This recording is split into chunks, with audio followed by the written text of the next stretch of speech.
Right. Book 3 of Sophie is called The Spider Gnomes, and I think that's one of our favourite parts about writing the series, is all the different creatures that we get to think about. So we have swamp boggles and spider gnomes and all sorts of things. What are some of your favourites, Linda? Oh, well, one of my favourite is definitely the spider gnomes. I'm not actually particularly scared of spiders, and I'm always the one that deals with them in my house, but lots of my friends are, and I just thought one of the best shadow creatures would look like a giant, massive spider. So I thought I'd just read you a short extract, and then you get an idea about what these spider gnomes look like. Sophie stopped. She and Sam were in the woods. There was a giant cobweb about 4 times her height stretched between 2 of the trees. "Look," she exclaimed. "I wonder what's behind that cobweb." Sam looked queasy. A pretty big spider?" Sophie lifted her chin.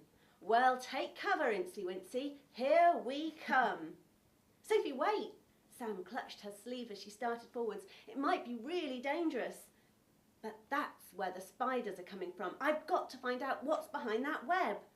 Sophie saw the worry in his eyes. "Here if you want."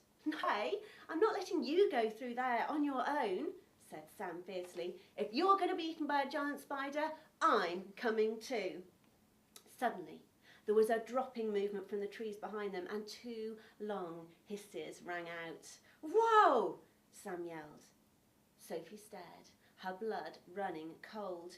2 horrible-looking shadow creatures stood facing them. They were as tall as Sophie and Sam, had segmented round bodies, and as well as having 2 arms and 2 legs, had 4 other hairy limbs waving around their bodies from their backs.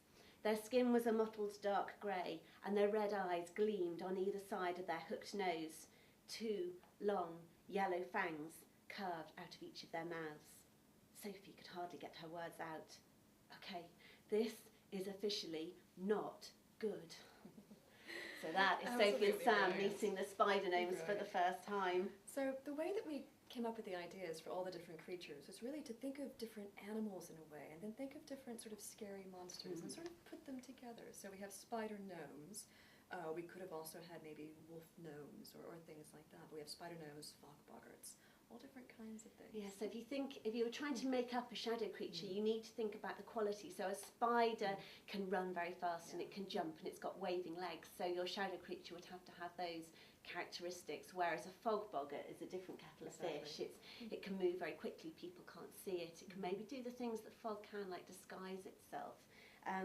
And also it's important to think about the end word. So you've got your beginning one, like your spider gnomes, but a spider imp, I think, would be a very different thing. I don't know, what do you think a spider imp? Imps are very different, aren't they? So with the spider gnomes, we picture them having sort of hooked noses and being very big. You know, big sort of grey in colour as well. The spider imps, I think, would be very sort of small, maybe dart about quickly. So you can have lots of you can have lots of fun with these. So maybe if you would like to write a description of a shadow creature, you could think about what it would be. So think of something like a spider or a wolf or a snake, and then put it with one of the words like gnome, troll, imp, boggart, and goblin. Sounds great. A snake troll would be horrible, and see what you come up with. And we would love to read them, wouldn't we? I'd love to know how to defeat these creatures as well. Oh yeah, that's very important.